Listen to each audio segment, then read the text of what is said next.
Hablemos de cooperativismo. Queridos amigos cooperativistas, ustedes y yo sabemos que la capacitación en el cooperativismo es un pilar fundamental y está dentro de nuestros 7 principios cooperativistas. Es por eso que Hablemos de Cooperativismo siempre trae a ustedes los mejores capacitadores en este sector. En este momento ya nos encontramos junto con Rodrigo Vázquez y con Alfonso Castro, quienes tienen temas interesantes del día de hoy. Buenos días, Rodrigo. Buenos días, Alfonso. ¿Cómo están? Gracias, Mari Carmen. Saludos, Rodrigo.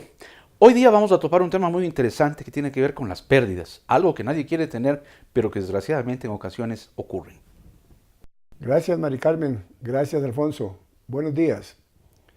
Nuestro aporte en este programa siempre será reiterar los valores sociales que tiene el cooperativismo. Reiterar que no solo son instituciones financieras, sino que son instituciones económicas, sociales.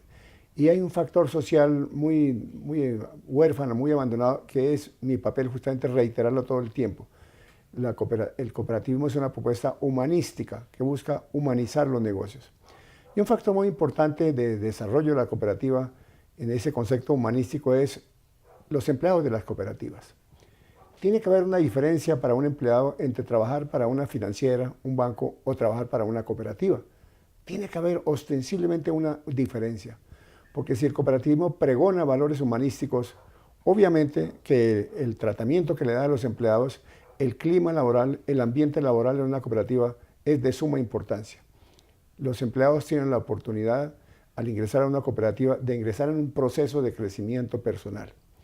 Antes se hablaba del recurso humano y en todas las instituciones, incluso de orden capitalista, se reconoce que el factor humano es fundamental, es crítico para el buen desempeño de una actividad comercial o social. Y ni se diga en una cooperativa, en donde justamente la cooperativa busca que los empleados sean los que generen el desarrollo de la cooperativa, pero que ellos reciban un tratamiento diferenciado y especial. Nos vamos a referir a ello. Y el punto de partida del concepto de los empleados y el concepto humano, humanístico de las cooperativas es lo que hemos denominado, lo que se denomina la ley de crecimiento humano. La ley de crecimiento humano es una ley connatural a la esencia, a la naturaleza de los seres humanos. Es una ley inmutable, trascendente, eterna. La ley de crecimiento. Todos los seres humanos buscamos siempre algo mejor, superar la situación actual, sufrir menos, vivir mejor, que nuestros hijos vivan mejor, que nuestros hijos no sufran lo que nosotros hemos sufrido. Es una ley natural, un principio, como la ley de la atracción, como la ley de causa y efecto. Hace parte de la esencia humana. Progresar, superarse, avanzar, triunfar, realizarse, son palabras claves en la vida de un ser humano. Trascender inclusive. La otra pregunta es, ¿y podemos crecer? Contamos con el equipamiento suficiente, tenemos la dotación más amplia para crecer, para realizarlos. Tenemos un cerebro fabuloso, formidable, con trillones de neuronas que están esperando instrucciones. Todos tenemos oportunidades y talentos y genialidad para algo. En algo somos genios. La clave es identificar, descubrir ese talento.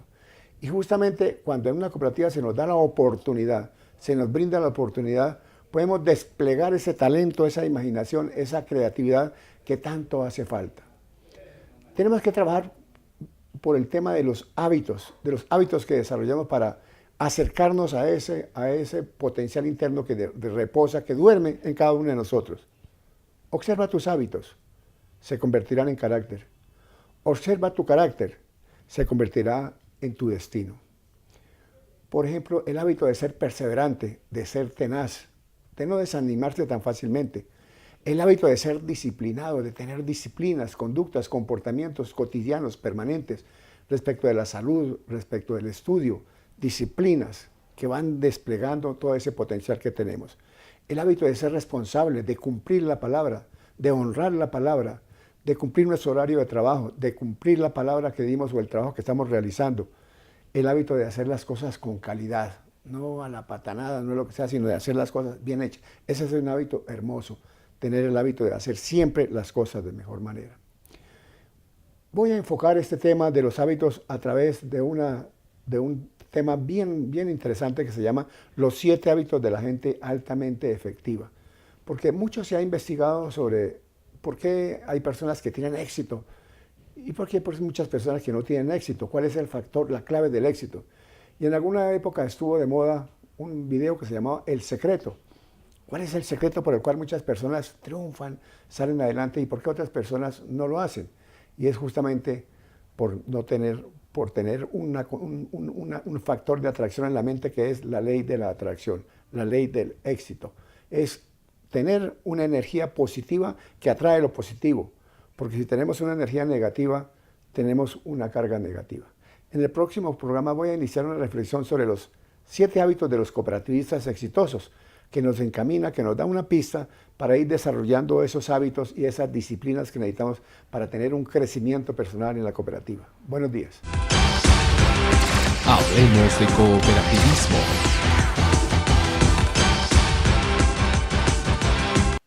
Muchas gracias, Rodrigo, por darnos esta charla, esta capacitación tan interesante acerca del talento humano en las cooperativas. Todos nosotros sabemos que tener un buen personal, estar totalmente capacitados en las actividades, en el área en la cual nosotros estamos representando, es importantísimo para sacar adelante las cooperativas, las empresas, su negocio, la pequeña microempresa a la cual ustedes están representando y sacándole adelante. Bueno, queridos amigos, continuamos con más información acerca de la Superintendencia de Economía Popular y Solidaria.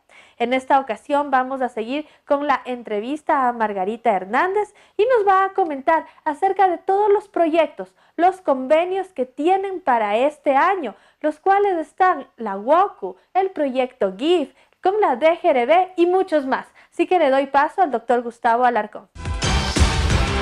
Hablemos de cooperativismo. Regresamos para seguir hablando de cooperativismo. Y ahora vamos a dialogar ya de otro tema con la señora superintendenta, la doctora Margarita Hernández. La superintendencia está también atrás de algunos proyectos para el sistema no solamente financiero, sino también no financiero.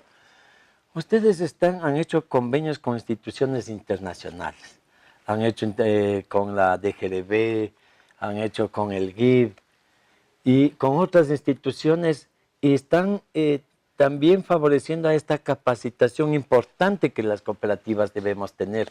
¿Cómo están estos proyectos, doctora Margarita?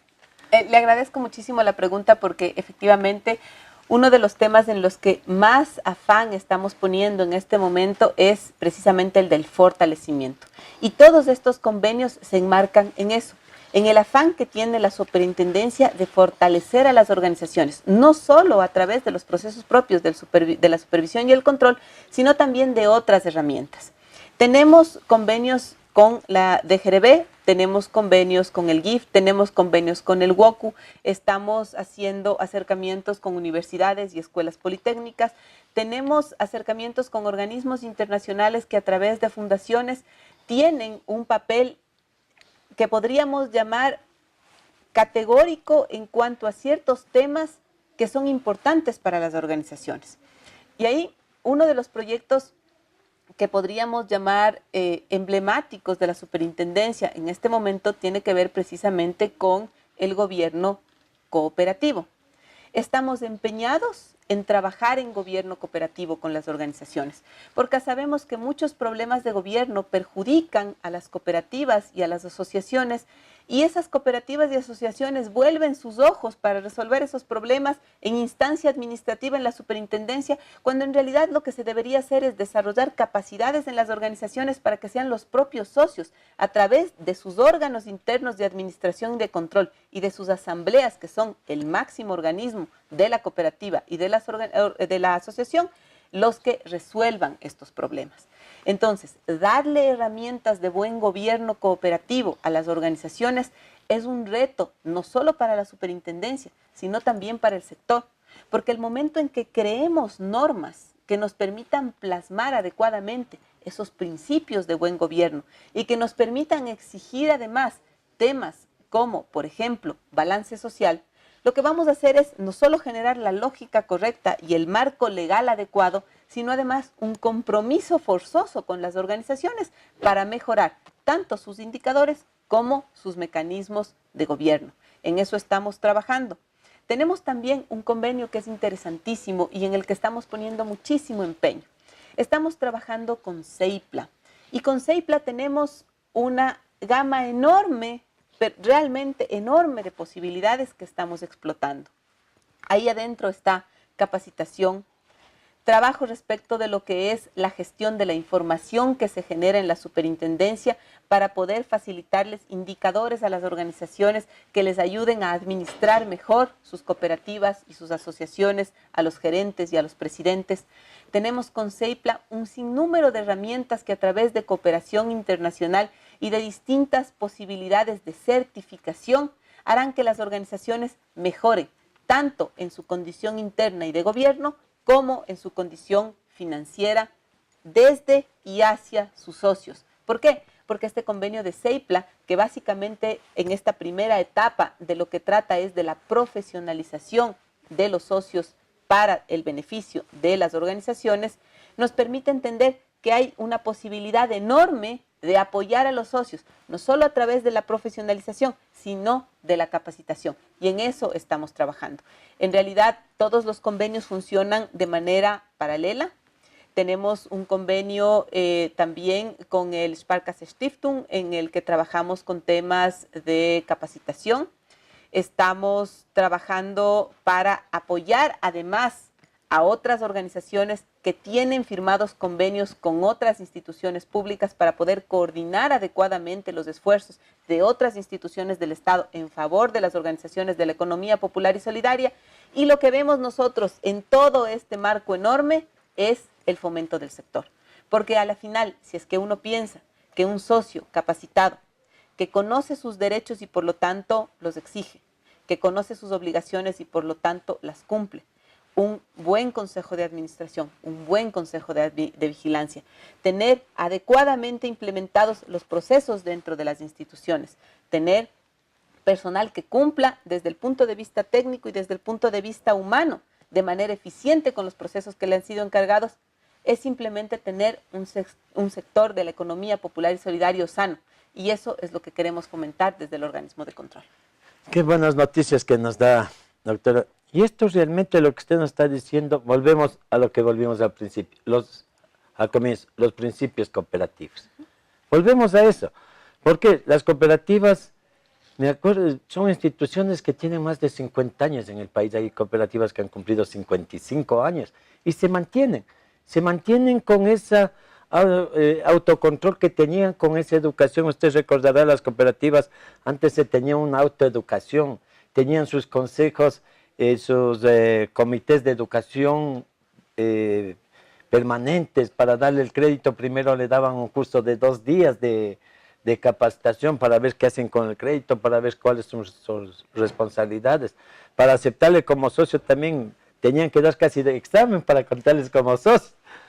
Claro, todo eso se ha ido perdiendo, se ha ido generalizando, pero es que tenemos que volver a ese origen, por eso somos de la economía popular y solidaria, considero yo. Efectivamente es así. Los principios del cooperativismo son la razón de ser de las organizaciones que forman la economía social y solidaria. Olvidarse de esos principios es como olvidarse de las organizaciones. Y los socios son los dueños de esas organizaciones. Y nadie cuida lo suyo como el dueño. Si logramos despertar este vínculo entre el socio y la organización, entre los dos, vamos a transformar el sector. Y eso es lo importante. Ahora, ¿qué más queremos hacer desde la superintendencia? Y esto es a propósito precisamente de esto que se hablaba de lo que era el cooperativismo antes. Queremos retomar un rol básico para las organizaciones del sector financiero popular y solidario, que es el de la inclusión financiera. Y ahí vamos a todos los temas que hemos tratado a lo largo de esta conversación.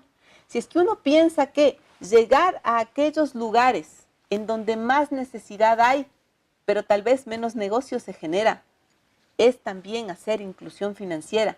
Si es que uno piensa que capacitar y educar desde el punto de vista financiero a ese socio que va a recibir un crédito, por más pequeño que sea, para que ese crédito le ayude en lugar de perjudicarle, entonces tenemos que pensar que es obligación de las organizaciones que nosotros controlamos el favorecer la inclusión financiera. Y eso es algo en lo que la superintendencia también está empeñada. Si es que volvemos los ojos atrás, podemos encontrar organizaciones de lo que ahora llamamos la economía social y solidaria en este país desde 1919. No es una historia corta. Tenemos 100 años de tener cooperativas en este país. Y eso no es un recuerdo memorable, es la obligación necesaria de cumplir con los principios de organizaciones que no son nuevas, no son improvisadas, no son ajenas a este país. Y aquí en esta partecita, doctora, me disculpa, habemos los dos tipos de cooperativas. Las institucionales que en cierta forma están bien establecidas, digamos, y se han mantenido. Y se han mantenido esas institucionales pequeñitas, las de un colegio, porque sus socios tienen más claro esa idea cooperativista. Mientras que otras cooperativas abiertas que se crearon sucumbieron en el camino por no estar bien organizadas y no tener estos principios que usted nos dice. Yo creo que uno tiene que volver los ojos a su propia organización y entender cuál es la razón de ser y cuál es el vínculo que les une, y ahí va a entender el éxito o el fracaso de una y de otra.